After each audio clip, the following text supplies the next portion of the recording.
वर्षभर बापाच्या बनिनीला छिद्र पडलेले असतात ना.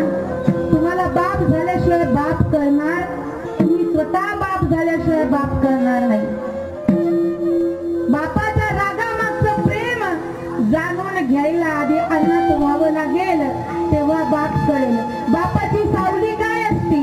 जोपर्यंत बापाचा हात डोक्यावर असतो ना, लेक अशी गल्लीने छाती ठोकपणे जाऊ द्या, कुणाची हिंमत लेकीकडे पाहण्याची होत नाही. पण एखादी बिना बापाची लेक असू द्या, लांडगे तिचे लोचके तोडायला तयार असतात. ही बापाची ताकद आहे. म्हणून जोपर्यंत बाप आहे ना, त्याची किंमत कळली पाहिजे. तुम्ही मला सांगा, लाडा नवसाने वाढी लावतो बाप, घरात खाण्याची हे नसते, पण तरी सुद्धा ज्या वेळेला लग्न लावतो ना, त्यावेळेला त्याच्या अंगावर नवीन कपडा नसतो,